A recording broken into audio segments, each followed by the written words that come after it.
नमस्कार। आपका अखबार के संख में आपका स्वागत है। मैं हूं प्रदीप सिंह। एक घटना, एक चुनाव के नतीजे ने देश की राजनीति की दिशा बदल दी। वैसे तो उम्मीद ये थी कि जब 1967 में कांग्रेस कमज़ोर हुई या फिर 1969 में उसका विभाजन हुआ और उसी दौरान 1967 से 71 के बीच में समविध सरकारें बनी, तो उम्मीद थी कि जो है देश की राजनीति अब बदलेगी, नई करवट लेगी। लेकिन 1971 में जिस तरह से वापसी हुई इंदिरा गांधी की, उन सब उम्मीदों पर पानी फेर दिया उसने। उसके बाद 1977 में जब जनता पार्टी की सरकार बनी इमरजेंसी के बाद, तब फिर उम्मीद जगी कि देश की राजनीति बदलेगी, एक नई दिशा लेगी। लेकिन मुश्किल से 2.5-3 साल में सरकार गिर गई। 1980 में फिर इंदिरा गांधी की जोरदार वापसी हो गई और उसके बाद उनकी हत्या हुई 1983 में और 84 में बम्पर जीत हुई कांग्रेस पार्टी की। राजीव गांधी प्रधानमंत्री बन गए। अब उनको कोई एक्सीडेंट प्राइम मिनिस्टर नहीं कहता है, वो एक दुर्घटना के कारण प्रधानमंत्री बने, वरना बनते कि नहीं बनते पता नहीं। 83 में अगर इंदिरा गांधी की हत्या न हुई होती और 84 में चुनाव होते लोकसभा के, तो इंदिरा गांधी और कांग्रेस पार्टी जीतती या नहीं जीतती किसी को पता नहीं। लेकिन एक घटना हुई 1989 में। वैसे तो इसकी पृष्ठभूमि, आधार भूमि तैयार हो गई थी 1986 से, जब बोफोर्स का मुद्दा उठा कांग्रेस पार्टी के खिलाफ। बोफोर्स में दलाली का आरोप लगा, भ्रष्टाचार का आरोप लगा और सीएजी की रिपोर्ट ने इसको पुष्ट कर दिया कि इसमें दलाली ली गई, इसमें घोटाला हुआ। उसके बाद स्वीडिश रेडियो की जो खबर आई उसने इस पर और मोहर लगा दी। राजीव गांधी लगातार बयान बदलते रहे, इसके कारण और ज़्यादा फंसते रहे। उनकी हालत वही उस व्यक्ति की तरह हो गई जो दलदल से निकलने की कोशिश करता है और ज़ोर से ऊपर उठने की। और दलदल के बारे में कहा जाता है कि आप जितना ऊपर उठने की कोशिश करेंगे वो आपको नीचे और ले जाता है। तो दलदल में बचे रहने के 2 ही उपाय बताए जाते हैं। एक, कोई डाली टहनी कुछ आप पकड़ लें और उसके सहारे जो है आप जहाँ हैं वहीं रहें, या फिर आप सतह पर आ जाएं। राजीव गांधी ने ऐसी कोई कोशिश नहीं की। पहले उन्होंने कहा कि इसमें कोई दलाली नहीं ली गई, कोई दलाल नहीं था। फिर उन्होंने कहा कि जो है हमने किसी दलाल को नहीं रखा। फिर कहा हमारे परिवार ने नहीं लिया कुछ। फिर कहा मैंने कुछ नहीं लिया। अगर वो शुरू में ही कह देते कि हाँ इसमें दलाल था, दलाली ली गई थी और हम उस दलाली का पैसा वापस लाएंगे, तो शायद वो न होता जो उसके बाद हुआ। लेकिन मैं राजनीति के बदलने की जो घटना हुई उसकी बात कर रहा हूँ। 1989, आज से लगभग 36 साल पहले 1989 का लोकसभा चुनाव हुआ। राजीव गांधी जो 1984 में 412 सीटें लेकर आए थे लोकसभा में, उनकी पार्टी की लोकसभा सदस्यों की संख्या घटकर 192 पर आ गई, आधे से भी कम। और एक मिलीजुली सरकार बनी जनता दल की, विश्वनाथ प्रताप सिंह के नेतृत्व में। हालांकि मेरा मानना है कि वो भारतीय राजनीति, भारतीय समाज और भारतीय अर्थव्यवस्था सबके लिए बहुत बड़ा डिज़ास्टर था। लेकिन वो बात, उसकी बात फिर कभी, उस पर पहले, हालांकि मैं वीपी सिंह पर जब वीडियो बनाया था तब उसकी बात कर चुका हूँ। लेकिन मैं जो राजनीति बदली उसकी बात कर रहा हूँ। 1989 में कई छोटे दल मिलकर उन्होंने एक नया दल बनाया जनता दल के नाम से, जिस तरह से 1977 में जनता पार्टी बनी थी। नेतृत्व सौंपा कांग्रेस से निकले हुए विश्वनाथ प्रताप सिंह को, और कांग्रेस पार्टी पहली बार कायदे से विपक्ष में गई। वैसे तो 77 में भी गई थी विपक्ष में, लेकिन उस समय उसकी ताकत बहुत थी। 1989 का चुनाव ऐसा था जिसके नतीजे ने कांग्रेस को लगातार नीचे की ओर धकेलना शुरू किया, और दूसरे दलों का, क्षेत्रीय दलों का, और कहें 2 multi state parties, Janata Dal और भारतीय जनता पार्टी। फिर जनता दल का इंटीग्रेशन हो गया, टूट फूट हो गई, तो एक ही मल्टी स्टेट पार्टी बची कांग्रेस के सामने, और वो थी भारतीय जनता पार्टी। उस समय तक राजनीति में एक धारणा थी कि एक विपक्ष है और एक सत्ता पक्ष है। तो मीडिया में और जो इंटेलेक्चुअल बिरादरी थी उसमें भी ये सोच एक तरह से पुख्ता हो गई थी कि विपक्ष के साथ होना चाहिए मीडिया को, इंटेलेक्चुअल्स को, और सत्ता पक्ष के खिलाफ होना चाहिए। ये धारणा बनी अंग्रेज़ों के समय से।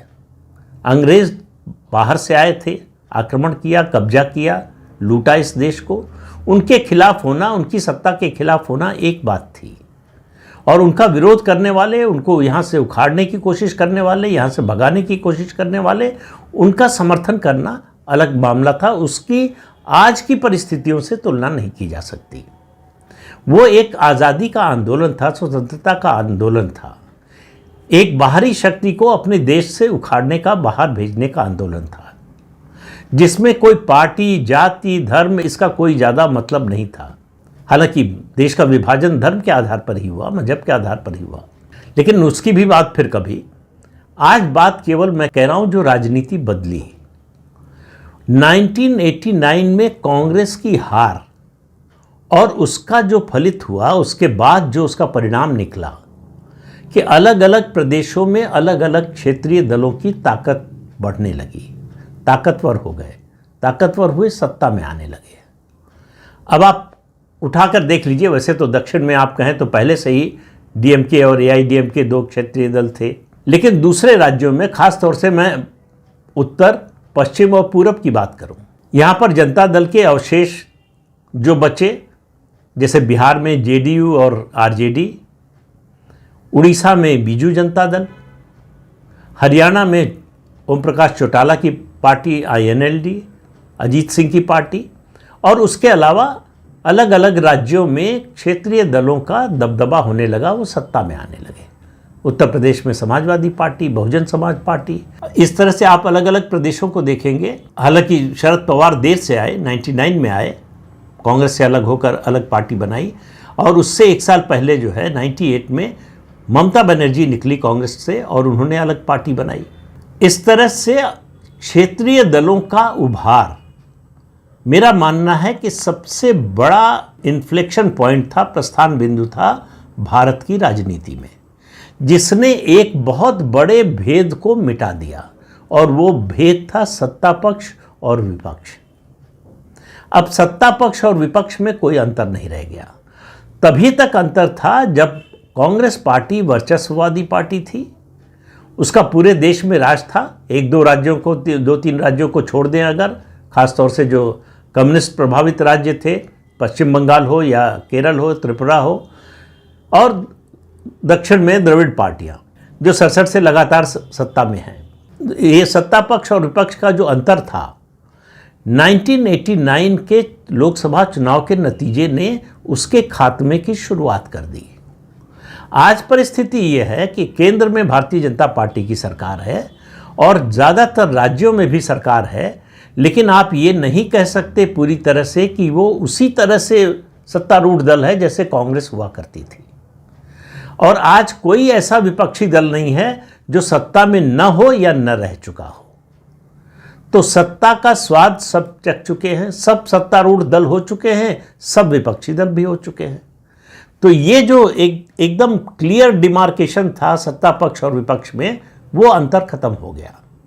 उस अंतर को और ज़्यादा खत्म किया किस बात ने? भ्रष्टाचार ने। भ्रष्टाचार का जैसे जैसे जो है वो मामला बढ़ता गया, आप देखिए। और ये भ्रष्टाचार की बात वैसे तो मैं कहता हूँ जीप घोटाला जो हुआ जवाहरलाल नेहरू के समय, उससे शुरू हुआ, लेकिन मुख्य रूप से 1986 में जब बोफोर्स का मामला आया और कांग्रेस एक भ्रष्टाचारी पार्टी के रूप में, और गांधी परिवार पर वो भ्रष्टाचार का आरोप जिस तरह से चिपका, वो 2004 से 2014 के बीच में सोनिया मनमोहन की सरकार ने उसको और पक्का कर दिया।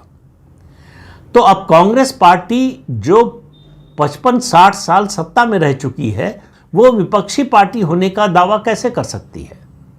उसको विपक्षी पार्टी के रूप में, क्लासिकल रूप में कैसे देखा जा सकता है? इसी तरह से आप उत्तर प्रदेश में बात कर लीजिए, चाहे बहुजन समाज पार्टी हो या समाजवादी पार्टी हो, दोनों सत्ता में रह चुके हैं। मायावती 4 बार मुख्यमंत्री बन चुके हैं, मुलायम सिंह 3 बार बने और 1 बार अखिलेश यादव बने। इसी तरह से 15 साल तक लगातार जो है आरजेडी का राज रहा बिहार में, और बीच में 2 बार और नीतीश कुमार जब पाला बदल के गए तो और 1-1, 1.5 साल का राज रहा। बीजू जनता दल में नवीन पटनायक लगभग 24 साल तक, लगातार 25 साल तक मुख्यमंत्री रहे। अब सवाल यह है कि बीजू जनता दल उड़ीसा में सत्तारूढ़ दल है, और वो उड़ीसा से बाहर निकलता है तो विपक्षी दल हो जाता है। तो एक ही दल, दो भूमिकाएं, उस पर एक ही दल पर दो लेवल कैसे लग सकते हैं? या तो वो विपक्षी दल है या वो सत्तारूढ़ दल है। भारतीय जनता पार्टी केंद्र में सत्ता में है तो सत्तारूढ़ दल है, लेकिन वही भारतीय जनता पार्टी पश्चिम बंगाल में जाती है तो विपक्षी दल हो जाती है। वो अगर केरल में जाती है तो विपक्षी दल हो जाती है, वो तमिलनाडु में जाती है तो विपक्षी दल हो जाती है। तो इस तरह से ये जो भेद था सत्तारूढ़ दल और विपक्ष का, लेकिन इस देश का मीडिया और जो इंटेलेक्चुअल बिरादरी है वो अभी उसी अतीत में जी रही है। वो सत्तारूढ़ दल और विपक्ष की जो विभाजक रेखा थी वो खत्म हो गई, इसको स्वीकार करने को तैयार नहीं है। उनका मतलब है कि जो जिस समय सत्ता में है वही सत्तारूढ़ है और बाकी सब विपक्ष है जो सत्ता में नहीं है। तो अब देश में ये स्थिति है कि हर पार्टी कहीं ना कहीं विपक्षी दल है, कहीं ना कहीं सत्तारूढ़ पार्टी है। अब ये विचित्र सा घालमेल बन गया है और मेरा मानना है कि इस घालमेल के कारण वो जो विश्वसनीयता थी विपक्ष की एक समय में जब कांग्रेस का वर्चस्व था, वो अब विपक्ष जिसको भी आप माने, जिसको भी कहें, उसका नहीं रह गया है। लगातार परिस्थितियां बदल रही हैं।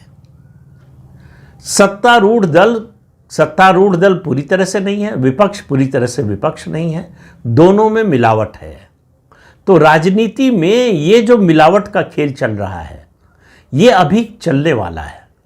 मेरे हिसाब से ये मिटेगा जब अगर अगले 20, 25, 30, 35 साल भारतीय जनता पार्टी केंद्र में और ज़्यादातर राज्यों में, कुछ अपवादों को छोड़कर ज़्यादातर राज्यों में अगर सत्ता में आती है, तब उसके खिलाफ जो दल होंगे वो विपक्षी दल कहलाएंगे। और विपक्ष और सत्तारूढ़ दल का भेद जो है वो जनता की निगाह में जो मिटा है वो है इन पार्टियों के नेताओं का रहन सहन, इनके परिवारों की संपत्ति। कोई दल, जिसको आप कोई भी दल उठाकर देख लीजिए जिसको आप विपक्षी दल मानते हो, उसके नेताओं और उसके परिवार के लोगों की संपत्ति पर नजर डालिए। उस समय की कांग्रेस के नेताओं की संपत्ति भी जो है वो भी कम लगेगी आपको। आज जो क्षेत्रीय दल जो विपक्ष में भी है, जो सत्ता में नहीं है, सरकार में नहीं है, उनको देख लीजिए आप। चाहे बिहार में आरजेडी को देख लीजिए, उत्तर प्रदेश में आप समाजवादी पार्टी को देख लीजिए, या फिर आप तमिलनाडु में एआईडीएमके को देख लीजिए। इसी तरह से अलग अलग राज्यों में चलते जाइए और पार्टियों को देखते जाइए। और अगर आप हमारी पीढ़ी के हैं तो आपने देखा होगा, अगर नई पीढ़ी के हैं तो अपने घर में लोगों से पूछिए कि उस समय का जो विपक्ष था, जब कांग्रेस का वर्चस्व था, तो उसके नेताओं का रहन सहन कैसा था, बोलचाल कैसा था, भाषा कैसी थी, उनके परिवार के लोगों की संपत्ति और उनके परिवार के लोगों का रहन सहन क्या था, उसमें और आज में उनसे तुलना कीजिए जो विपक्ष में कहे जाते हैं, जमीन आसमान का अंतर दिखाई देगा। तो जनता की नज़र में कोई विपक्षी दल नहीं है, हर दल सत्तारूढ़ दल है। वो सिर्फ अब उसने देखना ये शुरू किया कि हमारे भले के लिए कौन काम कर रहा है। क्लासिफिकेशन में नहीं जाना चाहता कि कौन विपक्षी है और कौन सत्तारूढ़ है। हमारे हित में, हमारे जीवन को बदलने के लिए जो कर रहा है या करना चाहता है, अगर उस पार्टी के नेता की विश्वसनीयता है तो हम उसके साथ जाएंगे। हम इस आधार पर फैसला नहीं करेंगे कि ये दल सत्ता में है, ये विरोध में है। तो इसीलिए आप देखेंगे कि एंटी इनकम्बेंसी, प्रो इनकम्बेंसी दोनों साथ साथ चल रही है। तो अगर सत्तारूढ़ और विपक्ष ये बंटवारा, ये जो है विभाजन होता, तो ये दोनों फिनोमेना एक साथ नहीं चलते कि प्रो इनकम्बेंसी भी चलेगी, एंटी इनकम्बेंसी भी चलेगी। तो प्रो इनकम्बेंसी क्यों चलती है? क्योंकि उस सरकार के कामकाज से लोग संतुष्ट हैं, या आप थोड़ा और आलोचना करना चाहें तो आप कहें कि उस सरकार के कामकाज से लोग अभी असंतुष्ट नहीं हुए हैं। जो एंटी इनकम्बेंसी है, इसका मतलब उस सरकार के कामकाज से लोग असंतुष्ट हैं, लेकिन एंटी इनकम्बेंसी होने के बावजूद वो सत्ता में आ सकती है अगर उसके विकल्प के रूप में जो है उस पर लोगों का भरोसा नहीं है। तो ये पूरी राजनीति बड़ी उलझ गई है। ये एक सीधी रेखा में नहीं है, कई तिर्यक रेखाओं में बट गई है। आप किसी एक पार्टी को, किसी एक नेता को एक खाने में, एक खांचे में खड़ा नहीं कर सकते। ये विपक्षी नेता है और ये सत्तारूढ़ दल का नेता है। राहुल गांधी और पूरे गांधी परिवार का रहन सहन देखिए। राहुल गांधी की विदेश यात्राओं को देखिए। राहुल गांधी ने कभी कोई नौकरी नहीं की, कोई व्यापार नहीं किया, लेकिन क्या कोई पूछता है कि उनके पास इन यात्राओं के लिए पैसा कहाँ से आता है? उनका टिकट कौन कटाता है? वहाँ जो होटल में रुकते हैं उसका खर्च कौन देता है? जो कार्यक्रम होते हैं उसका पैसा कौन देता है? और मैं केवल राहुल गांधी की बात नहीं कर रहा हूँ, आप बाकी दलों के नेताओं को भी देख लीजिए।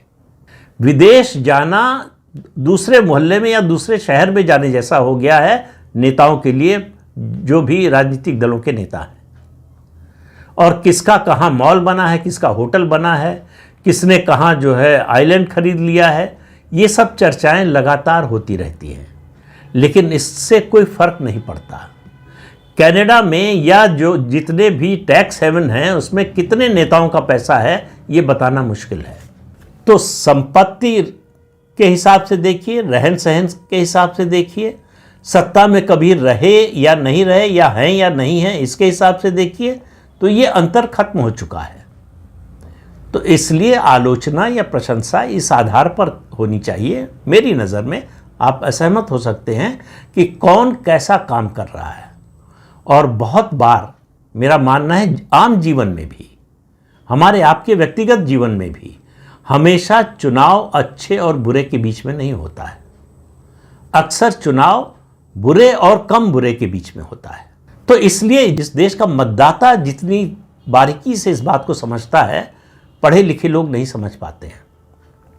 इसलिए उनको कई बार जनादेश पर आश्चर्य होता है कि इस पार्टी को कैसे जिता दिया या इस पार्टी को कैसे हरा दिया। तो अब हालत ये हो गई है कि जो सत्ता में रहे हैं, लंबे समय तक सत्ता में रहे हैं, वो कह रहे हैं कि बेईमानी से चुनाव जीता जाता है। तो मतलब जब तक आप सत्ता में थे बेईमानी कर रहे थे, ये एक तरह की स्वीकारोक्ति है। और अगर ये होता, सचमुच होता, तो कोई भी सत्तारूढ़ दल क्यों सत्ता से बाहर जाता। लेकिन बात फिर घूम फिर कर वहीं आती है कि आज भारत की राजनीति में कोई भी सत्तारूढ़ दल या विपक्षी दल के रूप में चिन्हित स्पष्ट रूप से नहीं किया जा सकता है। सब सत्तारूढ़ दल हैं और सब विपक्षी दल हैं। फर्क सिर्फ भूगोल का है, किस भौगोलिक क्षेत्र में कौन सत्ता में है और कौन विपक्ष में है। तो ये जो परिवर्तन आया है, अब परिवर्तन का अगला चक्र जो मैंने शुरू में कहा तभी आएगा जब कोई एक राष्ट्रीय पार्टी, और इस समय भारतीय जनता पार्टी के अलावा कोई राष्ट्रीय पार्टी ऐसी दिखाई नहीं देती। भविष्य में कभी 30, 40, 50 साल बाद कोई पार्टी आ जाए तो अलग बात है। अभी फिलहाल यही दिखाई देता है कि भारतीय जनता पार्टी उसी ओर बढ़ रही है जो 1950, 60 और 70 के दशक तक कह सकते हैं, और 80 के दशक की शुरुआत तक या 80 के दशक तक भी कह सकते हैं कांग्रेस पार्टी की स्थिति थी। भारतीय जनता पार्टी बहुत तेज़ी से उस ओर बढ़ रही है। और ये जो 2026 में चुनाव होने वाले हैं, बल्कि 2026 से आप कहें 2029 के बीच में राज्यों के जो चुनाव होने वाले हैं, वो बताएंगे कि भारतीय जनता पार्टी की जो प्रगति है इस दिशा में वो कितनी तेज है, या उसकी रफ्तार कम हो रही है, या उसकी रफ्तार बनी हुई है, या रफ्तार तेज हो गई है।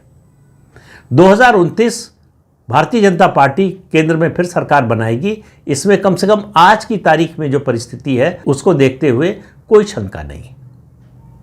सवाल राज्यों का है कि भारतीय जनता पार्टी उन राज्यों में क्या अपने पैर पसार पाती है, अपना विस्तार कर पाती है जहां वो सत्ता में कभी नहीं रही है, या उसके आने की अभी कोई संभावना भी नहीं लग रही है। वहां भारतीय जनता पार्टी की परफॉर्मेंस कैसी होती है, इससे तय होगा भविष्य में वो कांग्रेस की तरह से वर्चस्ववादी पार्टी बन पाएगी या नहीं। बन पाए या ना बन पाए, बन पाएगी तो फिर जो है जो पार्टियां बचेंगी, जो रहेंगी, वो दरअसल वास्तव में विपक्षी दल बनेंगी कुछ समय बाद। अगर लगातार 2 चुनाव, 3 चुनाव, 4 चुनाव ये पार्टियां हार जाती हैं, तब धीरे धीरे उनका कलेवर जो है सत्तारूढ़ दल का उतरेगा और वो शुद्ध रूप से विपक्षी दल के रूप में नजर आएंगी। तब आपको नजर आएगा उनके रहन सहन में भी, उनके परिवार के लोगों के रहन सहन में भी, क्योंकि ये जो पैसा कमाया गया है ये ऐसा नहीं है कि अनंत काल तक चलेगा। ये खत्म नहीं हो जाएगा, लेकिन धीरे धीरे कम होना शुरू होगा। वो ऐशो आराम की ज़िंदगी धीरे धीरे उसमें कमी आनी शुरू होगी। तो इसलिए ये फ़र्क करना बंद कर दीजिए कि अमुक पार्टी सत्तारूढ़ पार्टी है और अमुक पार्टी विपक्षी दल है। सब सत्तारूढ़ हैं, सब विपक्षी हैं, केवल भौगोलिक क्षेत्र का अंतर है। तो इस अंक में इतना ही। अगले अंक में फिर मिलेंगे किसी नए मुद्दे के साथ। तब तक के लिए अनुमति दीजिए। आपसे अनुरोध है कि चैनल देखिए, शेयर कीजिए, लाइक कीजिए और सब्सक्राइब जरूर कीजिए। नमस्कार।